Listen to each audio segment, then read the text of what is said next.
Here's an idea. Nerds and geeks are the ones most likely to fall in love. Now first let's take a look at who we're talking about. Nerds and geeks are people who fixate on something and embrace that thing in their lives. They learn as much as possible about it. They demonstrate their love for that thing open and freely all the time. Celebrated actor Simon Pegg states, "It's basically a license to proudly emote on a somewhat childish level rather than behave like a supposed adult. Being a geek is extremely liberating." When we think of nerds, we tend to think of this guy or that girl.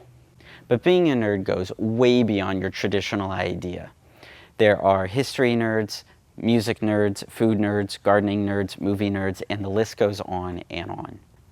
Chelsea Fagan of Thought Catalog says, "We often pick things like books or music or games to label as nerdy and imagine that anyone who participates in these things is inherently nerdy themselves.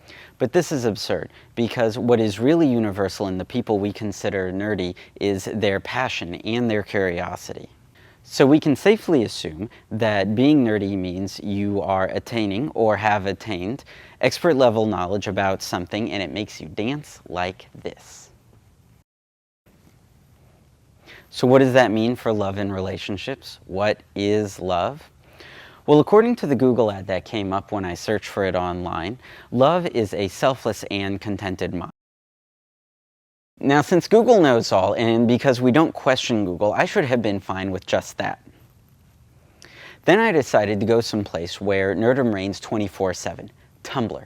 Tumblr is this amazing platform where media such as video, gifs, photos, and short-form blog posts come together for the sake of the subject, not the author. That means that the content you find is the focus, not the person posting it. So I figured that these awesome nerds should have some understanding of what love is.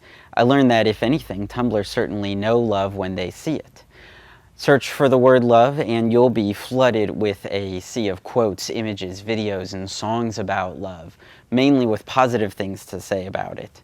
There are some posts about heartbreak, but you have to be in love first before you can have your heart broken. Reviewing these submissions is important because one of the many uses for social media, besides stalking the one you love, is to reaffirm your own beliefs about the topics that you care about. However, we can't forget that not all nerds are experts in love, even if they think they know it when they see an image of it. But film nerds will certainly appreciate the idea that love can be captured with a camera.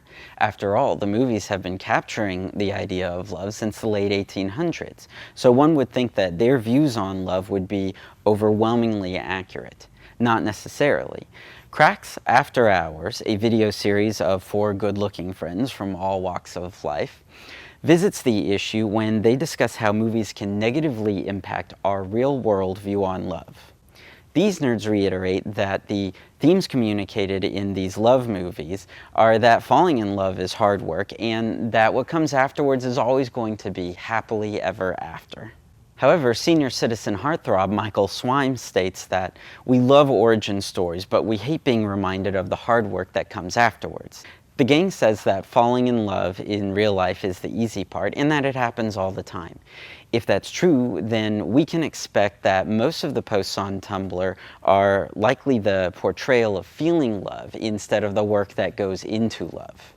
So with so many possible misconceptions publicly posted on Tumblr, can we believe that these nerds know anything about love? Of course we can. When not talking about love, we are showing our affection in any number of ways for things that amaze, excite, and inspire us. You don't even need a study to prove this. Most of the advancements for anything ever come from people with nerdy attitudes towards their work and personal lives. And think about it. Would you want someone who isn't excited about medicine to be working on the cure for cancer? Or someone who isn't completely amazed by the prospect of exploration to be going out into space? Of course not! Every concept and project deserves involvement from the nerdiest people to ensure the best chances of success. People deserve to be loved, and the only ones who can love them best are the people who are going to be a nerd for them. That nerd will ultimately spend the rest of their lives learning about, celebrating, and caring for the other person. Come on. God. I'm in love with a nerd. So what do you think? Do you need to be a nerd in order to be loved or to love another person? Be sure to let the guy next to you know your comments.